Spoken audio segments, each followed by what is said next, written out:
As I showed you at the top of the program, former Army Colonel and Labor Minister for Defence Material Mike Kelly has claimed a clear link between the Albanese Labor government's criticism of Israel at the United Nations and the anti-Israel hatred we're seeing here at home. He's also warned that lives could be lost if anti-Semitism is not curtailed. Remember, Kelly joined me last Thursday and he said this.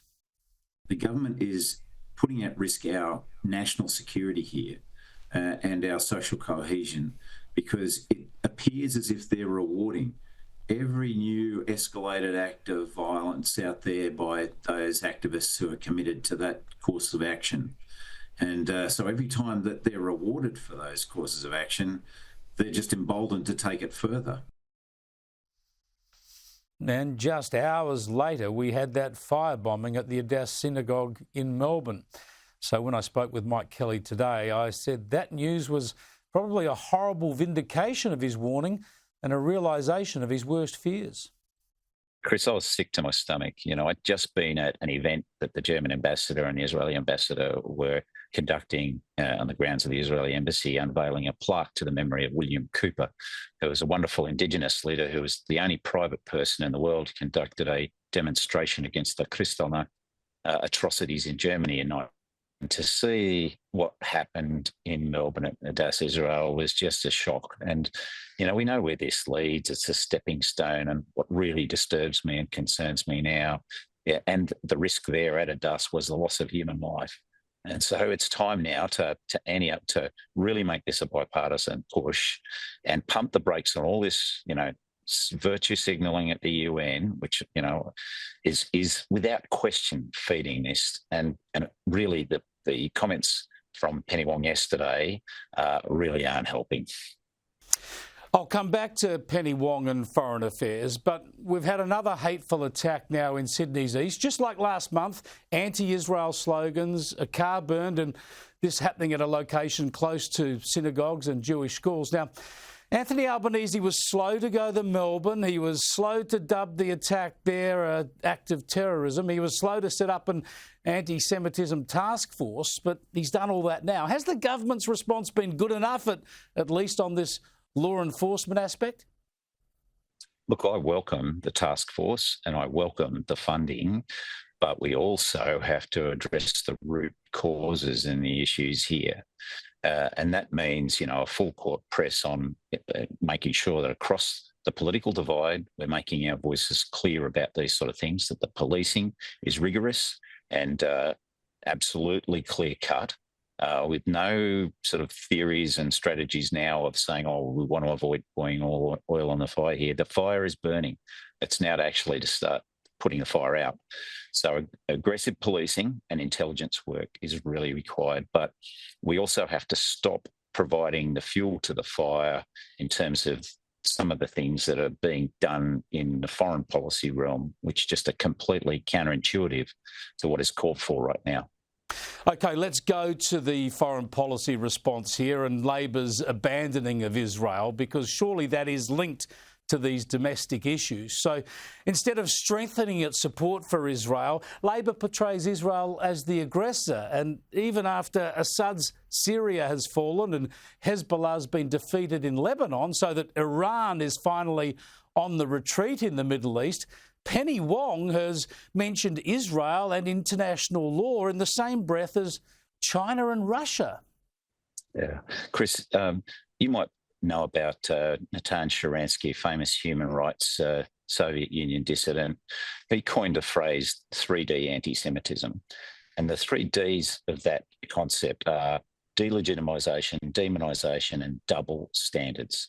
And we talked last time about the rectangular rat bags of China, Iran, Russia and North Korea.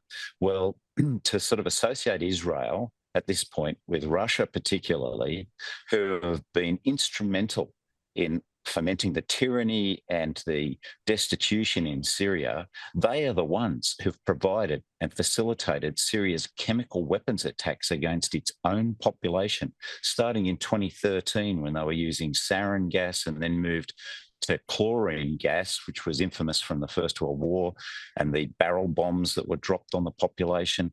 slaughtering, wholesaling indiscriminately women, children, and the like with a horrible form of death. And Russia has been the facilitator of that.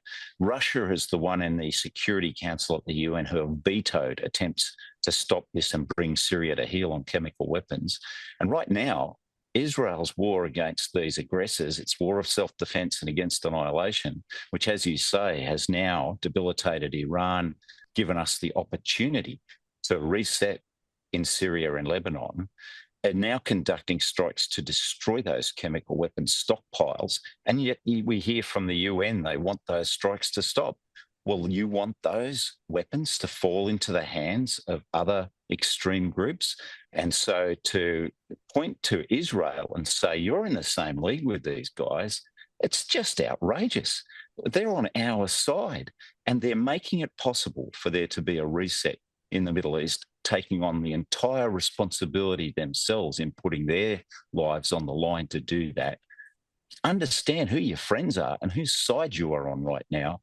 And the message you are sending back here to Australia is that, yeah, Israel and their supporters in the Jewish community are bad guys, deserve everything they get effectively.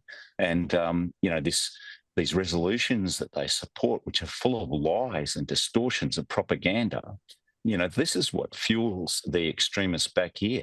It has to stop, Chris. It is a complex policy area, Mike, but in the end, it comes down surely to a question of good versus evil. And who your friends are. I mean, Israel's the country that's been allied with us in the fight against terrorism and helped keep our people safe and our soldiers. I'm speaking to a group of ADF chaplains tonight at a synagogue in Melbourne, in the context of everything that's gone on.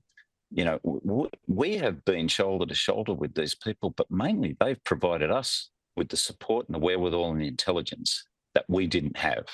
And so, I would say, when the lines are drawn like this, understand what the immediate needs are. Park your vanity projects in the UN right now. It's not what the Australian people want to hear. They want to hear how you're going to keep them safe because, like Pastor Niemoller said, when you don't speak up when they come for others, and ultimately when they come for you and no one's left, this is what's going to be happening here. It starts with burning synagogues, but it doesn't end there. It'll be burning temples and churches next. So address Australians' concern, like the Hindus and the Sikhs are now putting forward statements on this.